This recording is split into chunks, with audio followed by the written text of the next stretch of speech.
Assalamualaikum warahmatullahi wabarakatuh. Innal hamdalillah nahmaduhu ta'ala wa nasta'inuhu wa nastaghfiruh wa na'udzu billahi min shururi anfusina wa sayyiati a'malina. Man yahdihillahu fala mudilla lahu ومن يضلل فلا هادي له أشهد أن لا إله إلا الله وحده لا شريك له وأشهد أن محمدا عبده ورسوله لا نبي بعده يا أيها الذين آمنوا اتقوا الله حق تقاته ولا تموتن إلا وأنتم مسلمون يا أيها الناس اتقوا ربكم الذي خلقكم من نفس واحدة وخلق منها زوجها وبث منهما رجالا كثيرا ونساء واتقوا الله الذي تساءلون به والأرحام إن الله كان عليكم رقيبا. أما بعد, Alhamdulillah, puji dan syukur kita panjatkan kehadirat Allah Subhanahu wa ta'ala.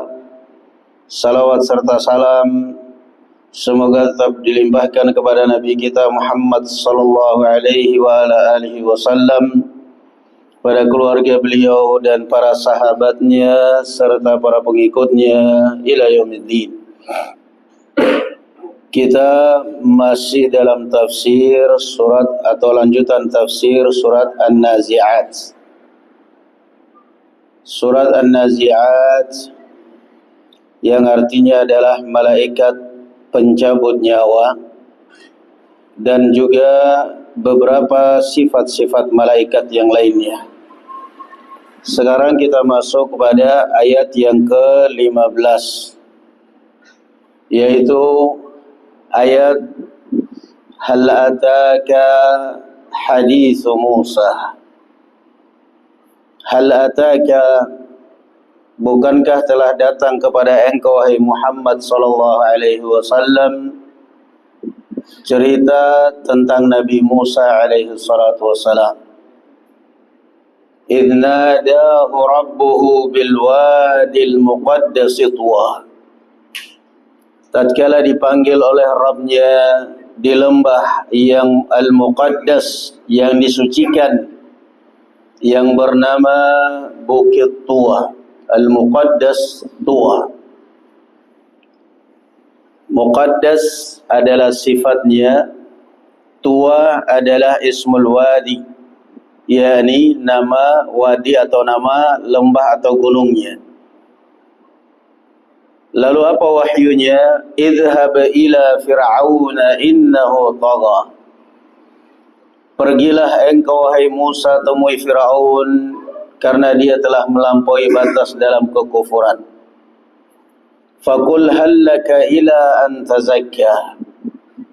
Maka ajaklah Fir'aun untuk mau mensucikan dirinya. Wa ahdiyaka ila rabbika fatakhsha, dan untuk ajak dia ke jalan yang benar, ke jalan yang lurus, agar hatinya takut kepada Allah Subhanahu wa ta'ala. Farahul ayatal kubra, dan kemudian Nabi Musa memperlihatkan tanda-tanda kebesaran Allah di hadapan Fir'aun. Ya, farahul ayatal kubra, yang masyhur 5 ayat atau 9 tanda kebesaran Allah yang Allah tunjukkan kepada Fir'aun di tangan Nabi Musa. Asa sanatun, bahrun damun wa kummalun ghafadi'u. Ada 9 tanda-tanda kebesaran Allah yang Allah berikan kepada Musa di hadapan Fir'aun. Pertama adalah tongkatnya Nabi Musa, kemudian sanatun, kemarau yang panjang, kemudian darah, kemudian katak, kodok, di mana air minum mereka, rumah-rumah mereka berubah menjadi darah, berubah di rumah-rumah mereka dipenuhi dengan katak, dengan kodok, kemudian kumal, kutu busuk, rumah mereka, makanan mereka, tempat tidur mereka, selimut mereka dipenuhi dengan kutu busuk. Naam. Dan setiap ada peringatan seperti itu dari Allah Subhanahu wa taala, mereka datang kepada Nabi Musa, minta kepada Nabi Musa agar berdoa kepada Allah, dan mereka berjanji atau Firaun berjanji kalau Allah Azza wa Jalla mengangkat azab itu, maka akan melepaskan Bani Israel beriman kepada Musa. Namun setelah Nabi Musa berdoa kepada Allah Azza wa Jalla dan Allah kabulkan doanya,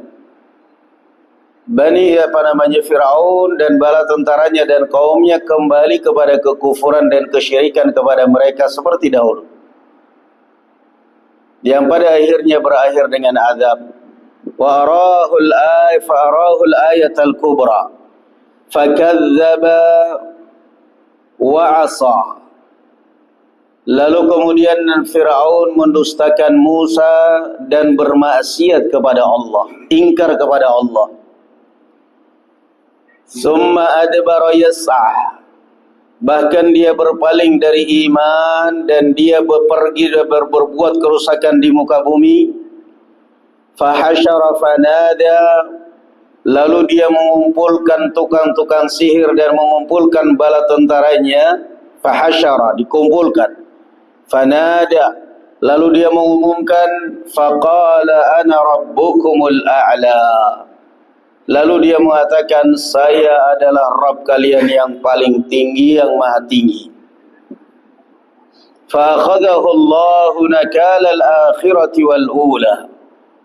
Maka Allah Azza wa Jalla mengazabnya, menenggelamkannya, membinasakannya, nakalan, sebagai azab di dunia sebelum di akhirat. Di dunia diazab, di akhirat lebih terazab lagi, lebih tersiksa lagi. Na'udzubillah. Fa'akhadahu inna fi dhalika la'ibratan liman yakhsha.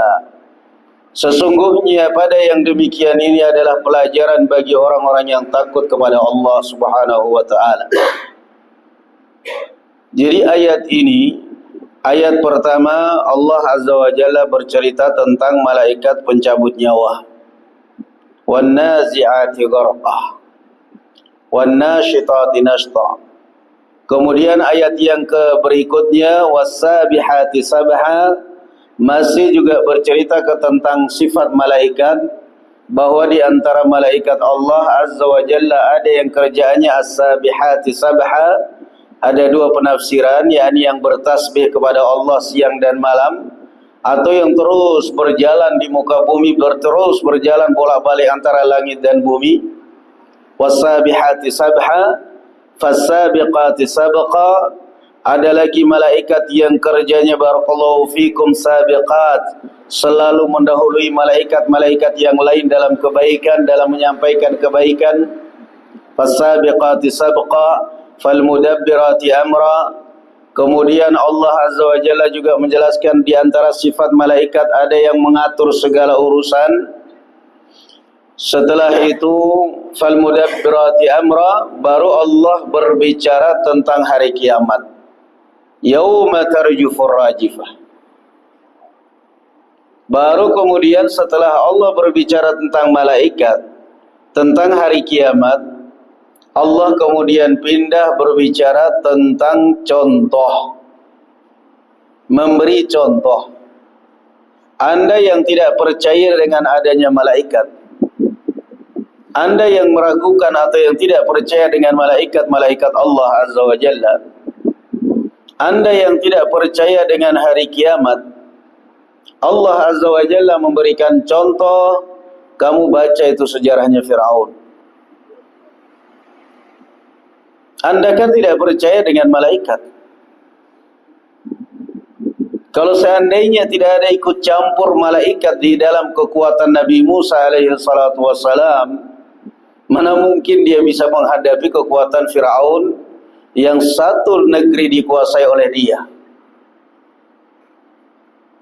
Kemudian kiamat. Orang yang yang tidak percaya atau yang meragukan hari kiamat, juga kata Allah Azza wa Jalla, baca itu kisahnya Fir'aun. Makanya Allah katakan, inna fi dzalika la'ibratan liman yakhsha. Sesungguhnya pada yang demikian itu adalah pelajaran bagi orang-orang yang ada rasa takut di dalam hatinya kepada Allah. Orang akan percaya kepada hari kiamat, orang akan beriman kepada Allah kalau hatinya ada rasa takut. Itu aja motivasinya.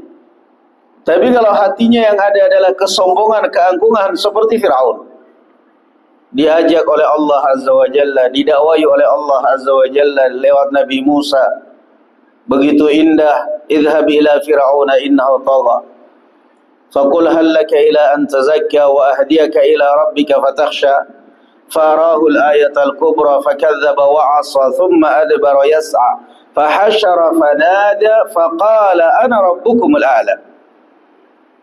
Sekarang menjadi pertanyaan, apakah Fir'aun ketika dia mengatakan ana rabbukumul a'la, dia yakin bahwa dia adalah Tuhan yang paling tinggi? Kadzdzab. Dia enggak yakin.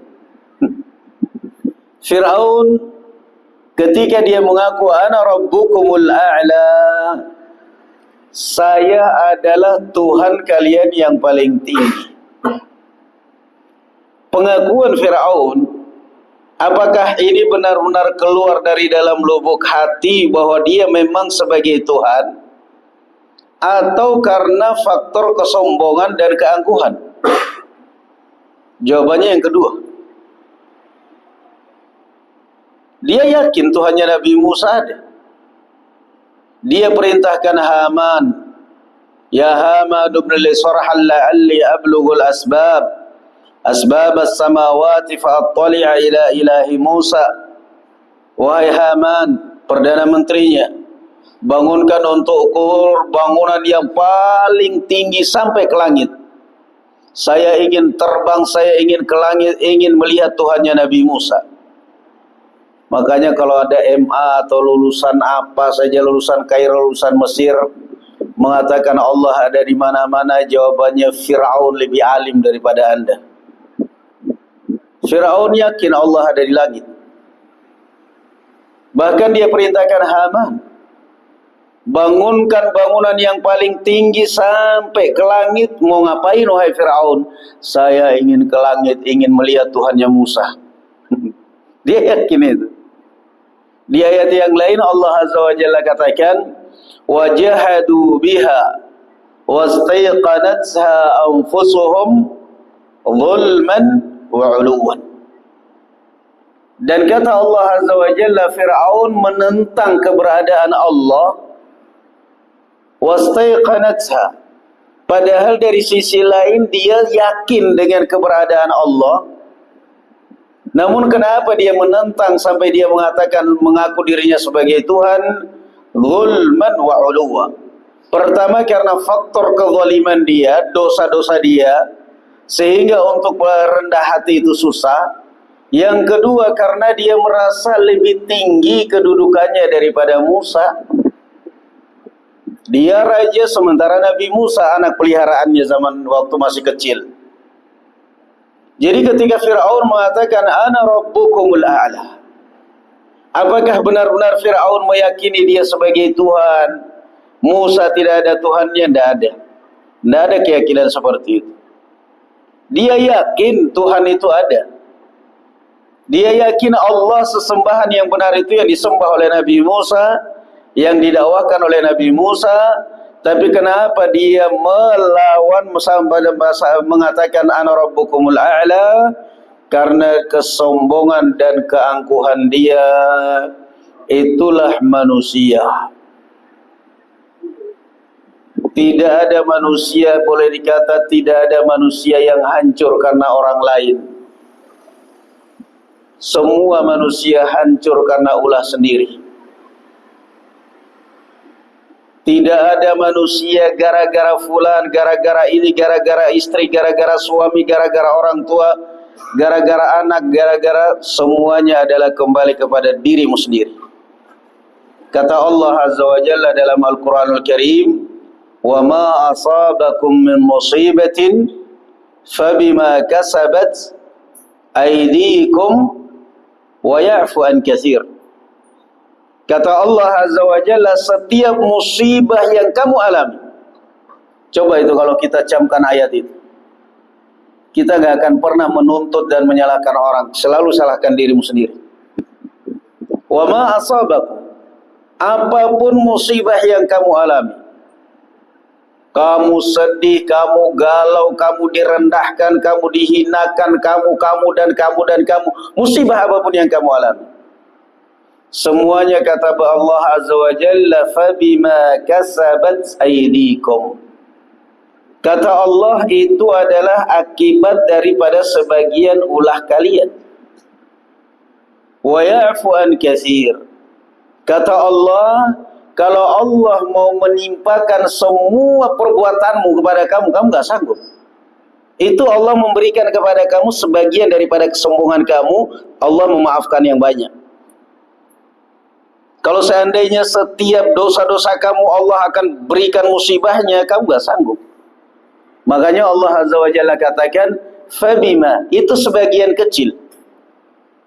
Musibah apapun yang kamu alami, bukan karena salah orang lain, bukan karena salah ini, salah itu, saya gak dihormati, saya gak ini, saya gak ada. Semua itu barakallahu fikum, kata Allah, fabima kasabat aydikum, semua itu adalah akibat daripada ulah-ulah perbuatan kalian sendiri. Wa ya'fu an katsir, dan Allah memaafkan lebih banyak daripada memberikan kepada kalian akibatnya. Allah Karim, Allah Karim. Jadi sekali lagi, Fir'aun mengatakan begitu karena kesombongan dia. Fir'aun diazab oleh Allah Azza wa Jalla, apa karena Nabi Musa? Enggak, karena kesombongan dia. Justru Nabi Musa ingin menyelamatkan Fir'aun. Hallaka ila an tazakka wa ahdiyaka ila rabbika fatakhsha fa arahu al-ayatal kubra. Ya, apakah Abu Jahal binasa diazab karena Rasulullah? Enggak. Justru Rasulullah sallallahu alaihi wasallam ingin menyelamatkan Abu Lahab. Lalu apa yang menyebabkan Abu Lahab diazab? Jawabannya satu, karena kesombongan dia. Itulah yang dikatakan oleh Al-Imam Ibnul Qayyim, usulul khataya thalathah, bahwa asal muasal seluruh dosa di dunia ini berawal dari tiga: al-kibr, al-hirs, al-hasad. Asal usul dosa terjadi di muka bumi ini berawal dari tiga ini: al-kibr, hasad, sombong. Siapa pelopor kesombongan? Iblis. Siapa orang yang merasa paling baik dan selalu benar? Iblis. Ana khairum min, saya lebih baik dari Adam. Enggak ada orang yang selalu merasa dirinya benar, merasa paling baik, kecuali siapa? Iblis. Kesombongan, pelopor kesombongan, merasa paling baik, merasa paling benar, merasa mesti benar, merasa selalu benar. Yang kedua al-hirs, yang kedua ambisi. Siapa pelopornya? Adam, ayah kita Adam. Yang ketiga hasad. Siapa pelopornya? Kakak kita Qabil. Salah satu anaknya Adam yaitu Qabil. Coba pertanyaannya, ikhwan. Biasanya antara dua dosa aja sudah dah. Antara dosa sombong dengan dosa namanya ambisius kepada dunia dan kekuasaan, biasanya lebih gampang insaf yang mana? Yang sombong apa yang ambisius? Hah? Biasanya lebih gampang insaf yang ambisi ya. Iya kan? Ketika dia calon bupati, calon wali kota, kalah, udahlah. Jadi ustadz aja sudah, mau kalau udah. Insaf dia. Ketika dia tadinya ambisi ini, itu dan lain sebagainya, dia akhirnya Masya Allah, ambisi dia berhasil. Akhirnya dia dekat dengan masjid. Orang kalau antara dua dosa ini, antara sombong dengan ambisi, lebih lembut dan lebih gampang untuk kembali kebenaran orang yang ambisi. Dan ada hasilnya. Orang yang ambisi itu ada hasilnya. Ambisi kekuasaan, dia dapat kekuasaan. Ambisi harta, dia dapat harta. Tapi sombong. Sombong susah diingatkan. Dan itulah karakter iblis. Diingatkan oleh Allah, ma mana'aka an tasjuda lima khalaqtu biyadai. Kenapa kamu hai Adam gak mau sujud? Tambah sombong. Ana khairum min, saya lebih baik dari dia. Selalu merasa lebih baik. Jadi orang sombong biasanya makin diingatkan makin sombong. Kenapa? Memang itu karakternya iblis. Sedangkan iblis tercipta dari api, panas terus hatinya. Sedangkan manusia tercipta dari tanah, adem, dingin. Itulah tabiatnya kita manusia. Jadi ayat inna fi dzalika la'ibratan liman yakhsha. Sesungguhnya pada Firaun itu ada pelajaran besar bagi orang-orang yang takut kepada Allah. Bahwa sesungguhnya yang namanya kesombongan dan keangkuhan buntutnya pendek, mesti berakhir. Ya Rasulullah, ketika Rasulullah sallallahu alaihi wasallam mengatakan la yadkhulul jannata man kana fi qalbihi mithqalu habbati khardalin min kibr. Tidak akan masuk surga orang yang di dalam hatinya ada sekecil biji khardal dari kesombongan. Ya Rasulullah, inna ahadana yuhibbu an yakuna thawbahu wa na'lahu hasanan. Ya Rasulullah, kalau begitu kita juga tidak masuk surga dong pada saat kita pakai pakaian baru, pakai sandal baru. Kalau zaman sekarang mobil baru, handphone baru, jam tangan baru, itu kan ada perasaan kita ini kayak di atas orang lain. Sebagaimana sebaliknya kalau kita pakai motor jadul berjejeran dengan motor-motor yang baru, ya kebanting juga kita rasanya. Makanya Rasulullah, apa itu termasuk pada saat kita memakai pakaian baru, mobil baru, handphone baru, ini baru semuanya, terasa ada kayak ada perasaan di atas orang lain. Apa jawab Rasul sallallahu alaihi wasallam? Innallaha jamalun yuhibbul jamal. Bukan, itu adalah termasuk perhiasan dunia, termasuk keindahan dunia, dan Allah itu indah dan suka yang indah-indah. Allah itu indah dan Allah suka yang indah. Artinya Allah suka kalau kita punya duit, pakailah sandal yang bagus, pakailah pakaian yang bagus, pakailah kendaraan yang bagus. Karena Allah Azza wa Jalla mengatakan, innallaha la yughayyiru ma biqaumin hatta yughayyiru ma bi anfusihim. Allah mau merubah, tapi rubah dulu kehidupan kita. Allah mau merubah, rubah dulu keadaan kita. Pakailah. Kata Rasulullah, enggak masuk. Itu termasuk perhiasan yang memang Allah anjurkan. Innallaha jamilun yuhibbul jamal.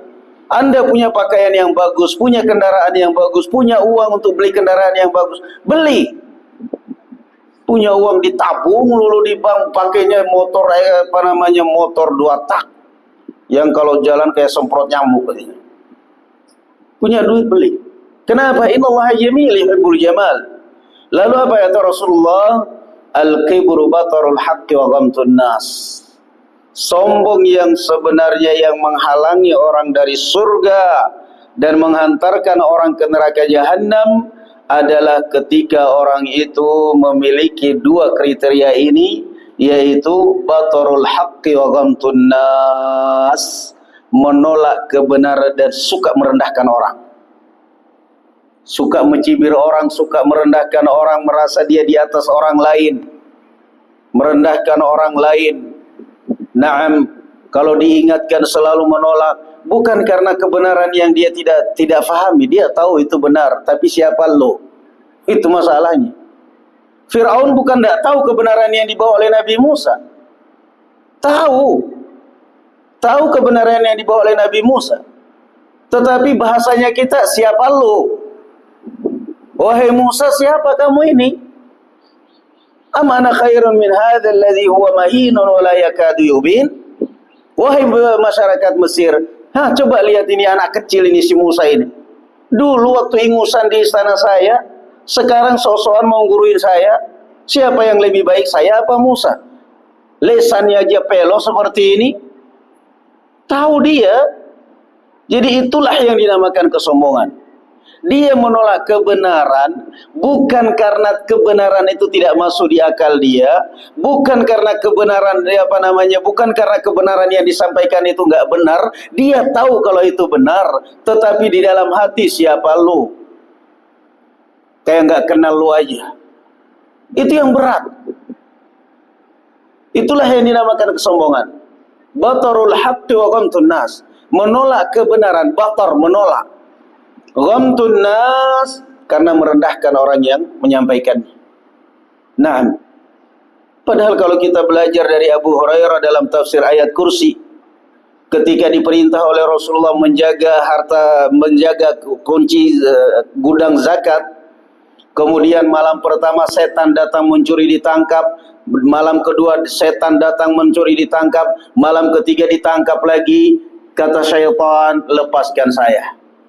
Saya ingin mengajarkan kepada engkau zikir, doa, kamu baca sebelum tidur supaya tidak diganggu oleh saya. Abu Hurairah penasaran, apa itu? Kalau mau tidur baca ayat kursi. Baca ayat kursi, Allahu la ilaha illahu al-hayyul qayyum sampai selesai. Abu Hurairah lepas. Kayaknya benar juga ajarannya ini orang. Keesokan hari Rasulullah bertemu dengan Abu Hurairah, bertemu dengan Rasulullah di masjid. Rasulullah tanya, "Ma fa'ala asirukal barihah?" Wahai Abu Hurairah, apa yang dilakukan tawananmu semalam? Rasulullah tahu itu. Qala ya Rasulullah, za'ama annahu yu'allimuni ayatan. Ya Rasulullah, dia mengaku bahwa kalau saya baca ayat kursi sebelum tidur, dia tidak akan mengganggu saya lagi. Apa kata Rasulullah? Sadaqaka wa huwa kadzub. Kata Rasulullah sallallahu alaihi wasallam, kali ini ajarannya benar wahai Abu Hurairah, tapi sebenarnya dia itu pendusta. Apa? Rasulullah mengatakan jangan percaya dia pendusta. Kata Rasulullah, dia itu pendusta, jangan percaya, tapi untuk kali ini dia benar. Kali ini dia benar. Wahai Abu Hurairah, tahukah kamu siapa itu yang kamu tangkap, siapa yang mengajarkan kamu? Kata Abu Hurairah, Allah wa rasuluhu a'lam, Allah dan Rasulnya yang lebih tahu. Kata Rasulullah, innahu syaitan, itu adalah setan. Jadi kalau ada penampakan, kalau ada orang cerita di rumah ada perampakan, ada katanya penampakan di rumah, ya wajar. Tapi jangan takut, ambil tindakan seperti Abu Hurairah, ditangkap Abu Hurairah. Ada tuyul katanya, ada apa di rumah, ngapain takut? Ambil karung, dikarungin, masukin ikan. Itu rumah kita kok. Ini penampakan, takut. Jadi sekali lagi, Fir'aun alaihi la'natullah, dia menolak kebenaran bukan karena tidak masuk di akal, bukan karena tidak kenal Allah, bukan karena tidak tahu kebenaran Nabi Musa. Fir'aun menolak kebenaran itu semua karena faktor kesombongan dan keangkuhan, Di dalam bahasa kita atau istilah bahasa kita, siapa lu? Saya kenal kok. Itu yang berat. Kalau hati orang sudah seperti itu, ya Masya Allah berat.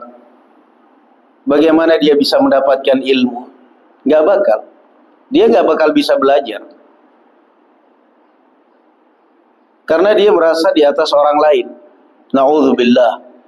Kemudian ayat yang berikutnya, A'antum asyaddu khalqan amis sama' banaha. A'antum, wahai sekalian manusia, mana yang lebih kokoh penciptaannya, kalian ataukah langit yang ekstra tinggi seperti itu, serba luas? Ini kalau orang nggak sadar baca sambil lewat. Tapi kalau orang tadabbur luar biasa, ini tamparan besar. Wahai kamu manusia yang sombong, yang tidak mau sholat, mana sih yang lebih kokoh, kamu atau langit? Lebih tinggi mana kamu wahai manusia? Langit. Kamu bernaung di bawah langit, sombong luar biasa. Langit yang menaungi kamu aja sujud kepada Allah Subhanahu wa taala. A'antum asyaddu khalqan amis sama' banaha. Jadi kalau orang membaca ayat ini, kalau memang benar-benar hatinya tersentuh dan dia benar-benar tadabbur, faham, semestinya cukup. Di dalam ayat yang lain kata Allah apa? Wala tamshi fil ardi marhan. Wahai manusia, cobalah jangan kamu berjalan di muka bumi dengan lagak sombong, dengan gaya sombong. Wala tamshi fil ardi marha. Jangan sombong dan jangan berlagak sombong di muka bumi. Apa sebabnya kata Allah? Innaka lan takhriqal arda wa lan tablughal jibala tula.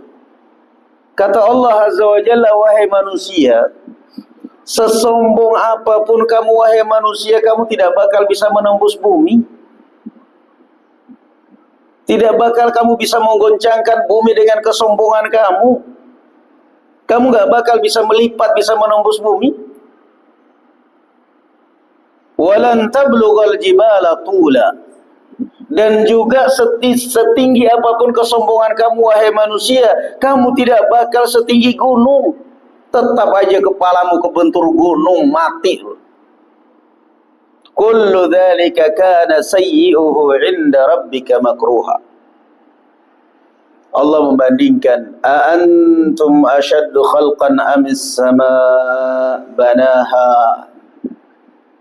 Siapa yang lebih kokoh, kalian atau langit wahai manusia? Langit gak pernah mati. Jadi memang subhanallah, ketika manusia tidak mau sujud, berarti memang dia gak sadar untuk apa dia tercipta. Ketika manusia selalu mempertahankan egois dan sombongnya, ya berarti dia memang gak sadar. Pada hakikatnya apa yang mau disombongkan? Mati juga apa yang dibawa? Rafa'a samkaha fasawwaha. Rafa'a samkaha fasawwaha. Allah Azza wa Jalla mengangkat langit dan kemudian meratakannya, sehingga tidak ada satupun kalau kita melihat langit di dalam kata Allah Azza wa Jalla, farji'il basara karrataini thumma arji'il basara karrataini hal tara fiha min futur. Coba kamu pandang itu langit, kamu pandang berulang, kamu pandang ulangi lagi itu langit, kira-kira ada cacatnya apa enggak? Sementara kalau kita memandang manusia, yang ada hanya cacat. Rafa'a samkaha fasawwaha. Allah diangkat langit, diciptakan langit yang tadinya menyatu dengan bumi. Alam tara anna as-samawati wal arda kanata ratqan, menyatu dengan bumi. fafataqnahuma, lalu kemudian kami pisahkan, kata Allah, dan kemudian diangkat itu langit, waja'alna minal ma'i kulla syai'in hayyin, dan Allah jadikan dari air segala sesuatu hidup, diangkat. Rafa'a samkaha fasawwaha. Jadi barakallahu fikum, manusia boleh sombong, tapi sesombong apapun kamu wahai manusia, kamu tetap aja bernaung di bawah langitnya Allah. Kamu tetap aja sesombong-sombongnya Israel, tetap aja tanknya kalian berjalan di atas bumi ciptaan Allah. Tetap aja kalian hidup di bawah oksigen yang Allah Subhanahu wa taala kirimkan pada kalian. Mau sombong manusia lepas dari Allah? Enggak mungkin. Makanya Allah Azza wa Jalla katakan di dalam Al-Quranul Karim, walahu aslama man fis samawati wal ardi taw'an wa karaha. Kata Allah Azza wa Jalla, dan kepada Allah lah berserah diri semua yang ada di langit dan di bumi secara sukarela maupun terpaksa. Taw'an wa karaha. Mau enggak mau tunduk.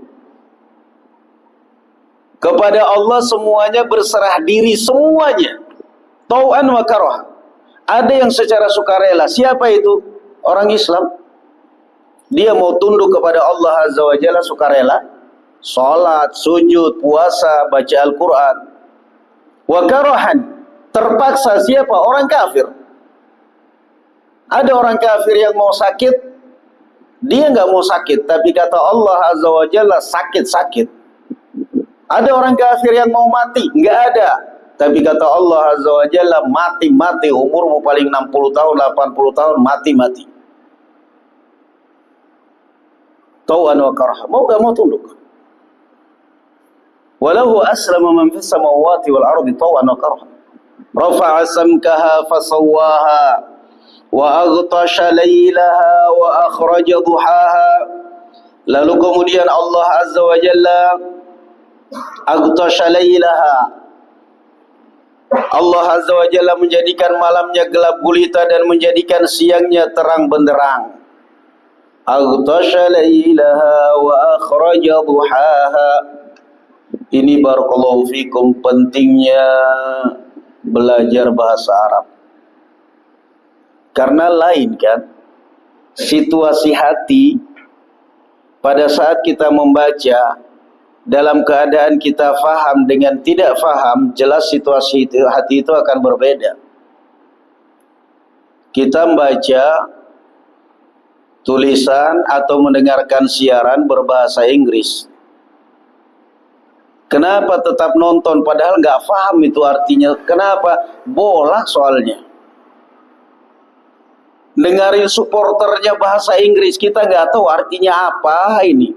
Pokoknya kalau labinya butuh ada Messi, oh ya berarti Messi. Tapi nanti dia teriak ini itu semuanya, artinya apa? Entah, nggak tahu saya. Nggak tahu, pokoknya jelas seru suaranya gitu. Nah, sama juga dengan kita mendengarkan bacaan imam. Pada saat kita mendengarkan bacaan imam, hanya satu penilaian kita, suaranya bagus, imamnya itu aja. Tapi kalau kita faham yang dia baca, itu suasana atau situasi hati itu akan lebih jauh berbeda, akan lebih terenyuh, akan lebih khusyuk. Pada saat kita baca ayat ini, ya Allah, Fir'aun, orang akan langsung reparasi hati itu, servis hati dia. Ya Allah, Fir'aun lebih banyak miliknya, lebih banyak hartanya daripada saya. Kenapa saya sombong? Fir'aun aja diadab. Kemudian kata Allah, rafa'a samkaha fasawwaha, wa manusia, kamu sombong itu mana yang lebih kuat ciptaannya, kamu atau langit? Ini kan Masya Allah. Makanya dari sinilah bahasanya orang-orang tua kita. Biasanya kalau ada orang sombong, orang-orang tua kita mengingatkan, ingat di atas langit ada langit. Sudah itu. A'antum asyaddu khalqan amis sama' banah. Jadi kalau kita pikir-pikir kadang-kadang, sekarang itu baru sadar, ya Allah, dulu nasihat-nasihat orang tua kita itu kita sepelekan. Kita anggap angin lalu gitu. Namun setelah kita belajar agama, subhanallah, orang tua kita dulu itu nggak faham dalil, tapi mereka faham makna dalil. Mereka praktekkan. Orang tua kita dulu sering mengingatkan, ingat di atas langit ada langit. Ini ayatnya. Orang tua kita sering mengingatkan dulu, awas, sudahlah itu kalau yang kadang-kadang melihat kita pakaian kusut yang sobek-sobek masih aja dipakai, dibuang di itu semuanya. Kata mereka, bagaimana Allah memperbaiki nasibmu sementara kayak gini aja kondisinya kamu, dibuang. Suruh ganti, biar Allah ganti juga nasibnya. Kalau kita belajar agama, subhanallah, innallaha la yughayyiru ma biqaumin hatta yughayyiru ma bi anfusihim. Allah enggak berat untuk merubah kehidupan kamu. Allah enggak berat bagi Allah untuk merubah kehidupan kamu. Tapi apa? Ayo rubah dulu diri kamu. Hatta yughayyiru ma bi anfusihim. Angkat dulu diri kamu. Jadi memang ternyata ada orang yang istilahnya memang ya nggak bisa diangkat. Kelasnya segitu dari dia. Segitu kelasnya dia. La yughayyiru ma biqaumin. Jadi ketika Allah Azza wa Jalla, ketika orang-orang tua kita dulu mengingatkan, ingat di atas langit ada langit, ya inilah ayatnya. Inilah ayatnya. Nah, ada dulu cerita yang tahun sekian, tahun 85 atau tahun berapa itu, seorang profesor dari Italia yang bangga dengan penemuannya. Dia profesor di bidang kedokteran. Dia mengungkap rahasia bahwa manusia itu kalau tanpa kulit dia tidak akan merasakan sakit. Ya, bahwa manusia itu luka itu ketika tanpa ada kulitnya dia tidak akan merasakan sakit. Ya paling mungkin geli-geli aja mungkin. Dia mengeluarkan uang miliaran untuk penelitian itu semuanya. Dia teliti dengan alat-alatnya ini semuanya. Tapi begitu ada ilmuwan muslim, waktu itu seminarnya di Jeddah, di Arab Saudi. Begitu ada ilmuwan muslim membacakan ayat Al-Quran, bahwasanya ahlun nar kullama nadijat juluduhum baddalnahum juludan ghairaha liyadzuqul adzab. Subhanallah. Ini sudah ada di dalam Al-Quran. Penemuan Anda ini, wahai Pak Prof, yang Anda mengeluarkan duit miliaran habis umurmu, ini sudah ada di dalam Al-Quran. Al-Quran berbicara tentang ahlun nar, kullama nadijat juluduhum baddalnahum juludan ghairaha. Setiap kulitnya ahlun nar hangus terbakar, Allah kembalikan lagi itu kulit supaya apa? Liyadzuqul azab, supaya mereka merasakan kembali itu siksaan. Coba perhatikan Prof. Setiap hangus kulitnya ahlun nar, Allah tidak membiarkan mereka tersiksa tanpa kulit. Kenapa? Tidak merasakan sakit. Allah gantikan, kembalikan lagi kulit mereka. Supaya apa? Liyadzuqul adzab, supaya mereka merasakan siksaan yang berikutnya. Enggak ada pilihan bagi profesor Italia ini kecuali asyhadu alla ilaha illallah asyhadu anna muhammadar rasulullah. Subhanallah. Kok bisa Muhammad mengetahui sedetail ini? Padahal dia bukan seorang yang berpendidikan, bukan seorang yang sekolah tinggi, bukan seorang, nggak ada alat ini itunya semuanya. Tidak mungkin ini tulisan manusia dan tidak mungkin ini tulisan Muhammad. Ini benar-benar kebenaran dari Allah Subhanahu wa taala. Dia masuk Islam. Dia mendengar dengan penelitiannya bahwa manusia itu sakit karena kulit. Lihat dalam Al-Quran. Kullama nadijat juluduhum baddalnahum juludan ghairaha liyadzuqul adzab. Dipanggang dalam api neraka jahanam. Kulitnya hangus terbakar. Kulitnya hangus terbakar. Orang ini tujuannya siksa kok. Neraka tujuannya tersiksa. Kembalikan lagi kulitnya hangus terbakar, dikembalikan lagi untuk merasakan siksa yang berikutnya. Akhirnya sia-sia itu penemuan sang profesor. yang sudah capek, sudah banyak mengeluarkan uang miliaran, sudah banyak menghabiskan umur, ternyata teorinya dipatahkan oleh Al-Quran dengan satu ayat. Nah, itulah adalah keajaiban Al-Quran. Wa aghtasha laylaha. Perhatikan keajaiban Al-Quran yang berikut. Wa aghtasha laylaha wa akhraja duhaha. Dan Allah Azza wa Jalla menjadikan malamnya gelap gulita dan menjadikan siangnya terang benderang. Dari mana permulaan terang dan gelap? Dari langit. Awalnya kita melihat ke langit mulai gelap, kita melihat ke langit mulai terang, nanti bumi menyesuaikan. Subhanallah. Ada yang mengingkari teori ini? Gak akan mungkin. Allah Azza wa Jalla mengatakan aghtasha laylaha. Allah mengeluarkan menjadikan malamnya dari langit yang gelap gulita. Wa akhraja duhaha. Allah juga keluarkan pertama kali cahaya siang itu dari langit. Dan semua itu adalah ciptaan Allah Azza wa Jalla yang tidak bisa ditiru oleh manusia. Wal arda ba'da dzalika dahaha. Dan setelah itu Allah menghamparkan bumi. Sudah. Berarti kalau kita lihat, yang pertama kali Allah Azza wa Jalla ciptakan itu adalah bumi. Karena sebagian orang mengatakan bahwa Allah menciptakan langit baru bumi berdasarkan ayat ini.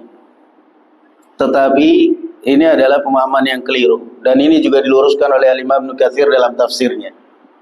Ya, yang benar, yang namanya bangunan yang sempurna, mesti orang akan terlebih dahulu lantai. Entah itu nanti dihaluskannya nanti. Contoh misal orang bangun rumah, kan mesti dia lantainya yang didahulukan. Walaupun nanti urukannya saja dulu dibiarkan urukan.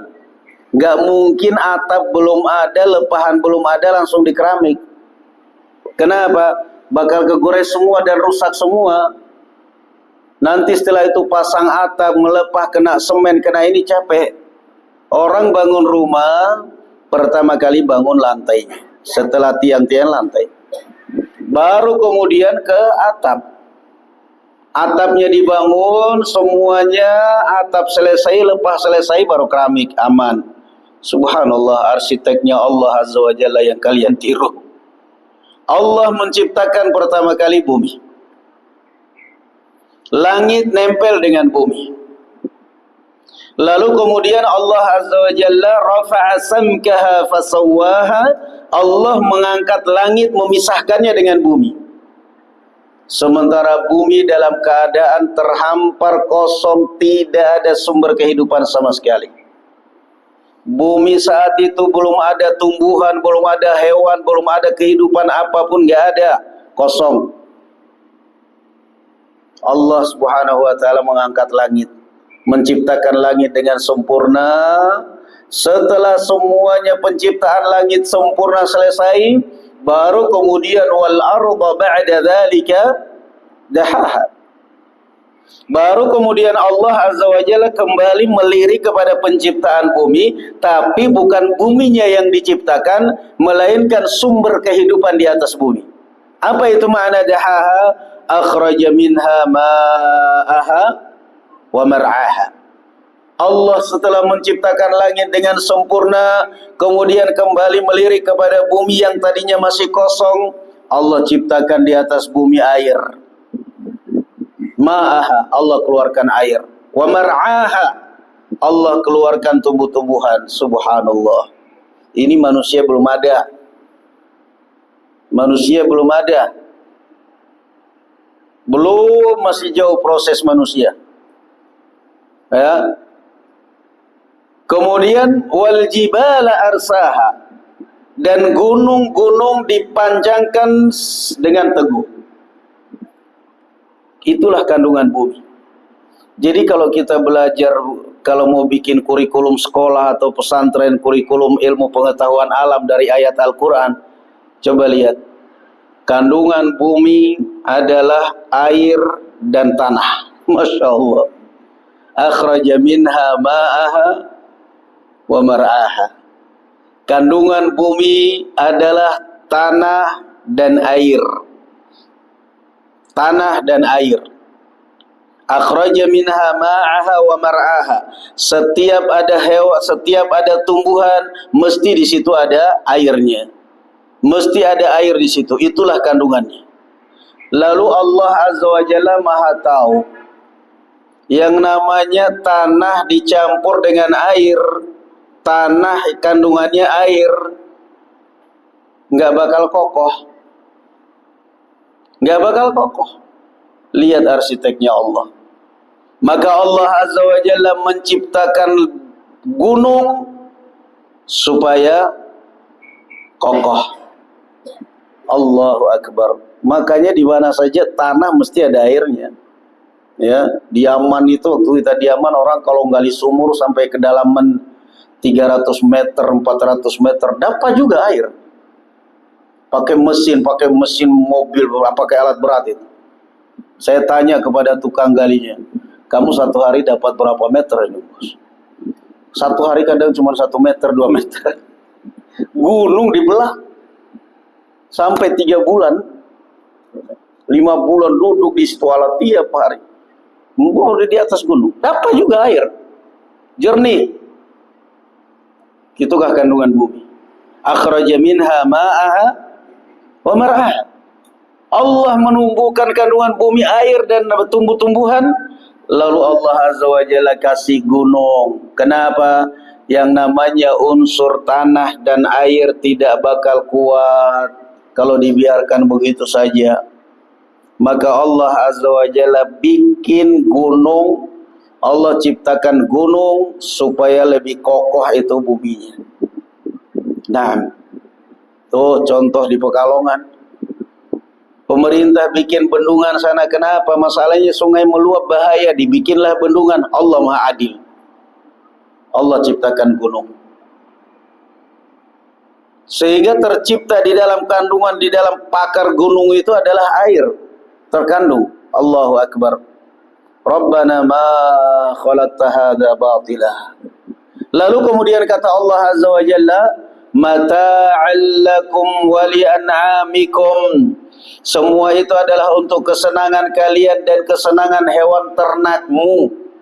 Allah persilakan, wahai manusia, saya ciptakan itu semua bukan karena saya butuh, kata Allah. Saya ciptakan itu semua untuk kalian. Ambil, nikmati, tapi jangan lupa bersyukur.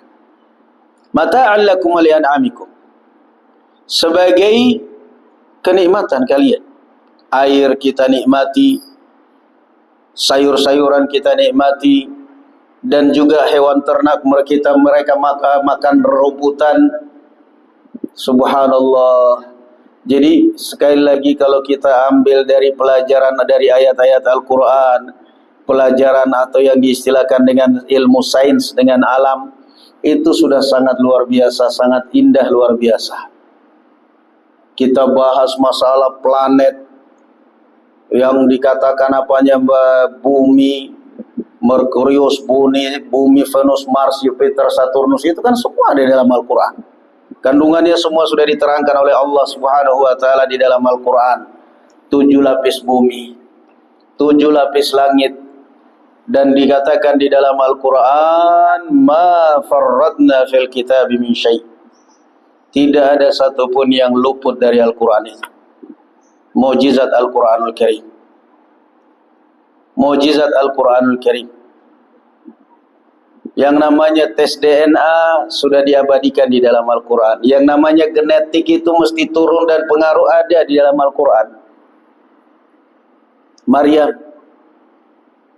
Maryam alaihi salatu wassalam, tatkala datang dengan menggendong bayi tanpa suami, itu Bani Israel kesimpulan mereka satu, DNA, genetik itu luar biasa.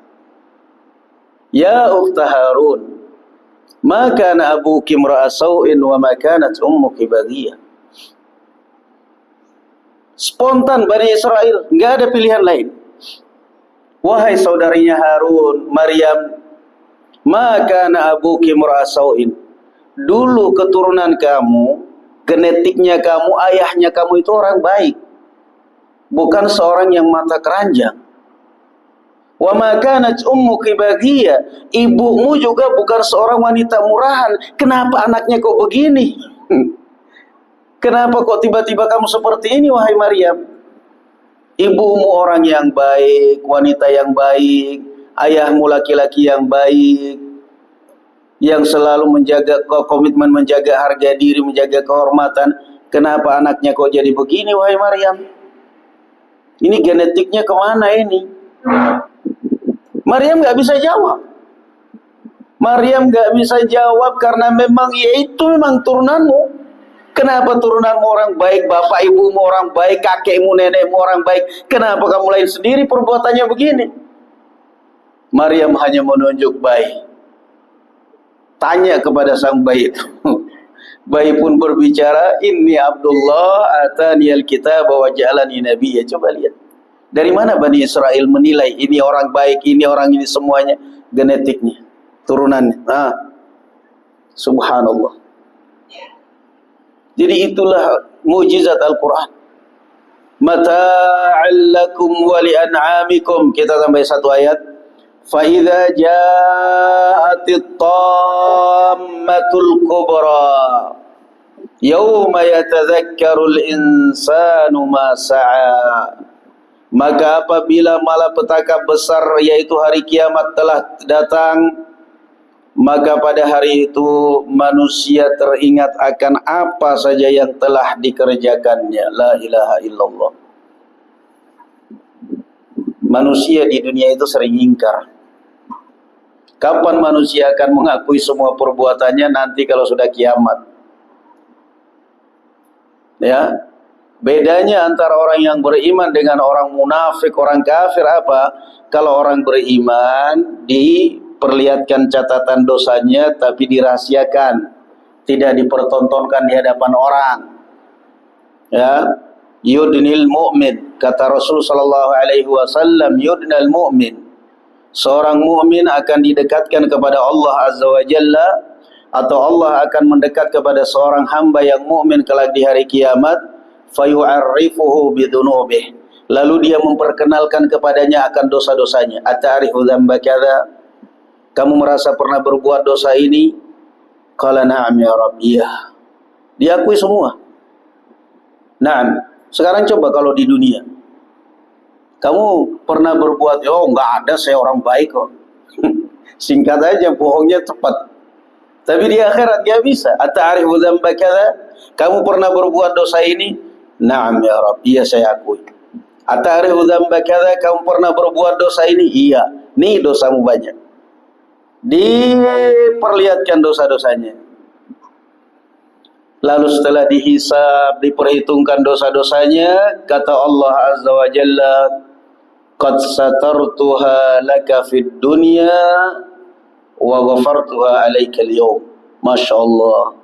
Kata Allah Azza wa Jalla, ini dosa yang kamu perbuat selama kamu hidup di dunia, selalu saya tutupi dosamu ini, sehingga kamu terlihat di depan orang seperti malaikat, padahal kalau sudah di belakang orang seperti setan. Kamu waktu berbuat dosa dan maksiat ini di dunia saya selalu tutupi, kata Allah. Kamu terlihat baik sama orang. Dan hari ini saya ampuni semuanya. Masya Allah, nikmat. Itulah hisabnya seorang mukmin. Yudnal mu'min, gak bakal dipermalukan. Kata Allah, di dunia saya tutupi. Kamu berbuat dosa saya tutupi. Sekarang saya ampuni. Sementara orang-orang mujrim, orang-orang kafir, orang-orang mujrim ini dibeberkan, nih dosamu, dibaca oleh semua orang. Na'udzubillah. Na'am barakallahu fikum. Makanya di dalam zikir pagi dan sore itu, di antara kandungan atau doa di dalam zikir pagi dan sore itu, Rasul sallallahu alaihi wasallam di antara doanya apa? Allahumma astur aurati wa amin rawati. Ya Allah, tutupilah segala aib-aib dan kekuranganku, dan tenangkanlah hati dan jiwaku. Minta kepada Allah supaya ditenangkan, ditutupi kekurangannya, aib-aibnya, dan ditenangkan jiwanya. Karena kalau kita ini aibnya terbongkar, hati kita, jiwa kita gak tenang. Maka Rasulullah mengajarkan di dalam zikir pagi, salah satu ini pertengahan doanya agak panjang itu, Allahumma astur awrati wa amin rawati. Ya Allah, tutupilah segala dosa-dosaku, segala kekuranganku, dan tenangkanlah jiwaku.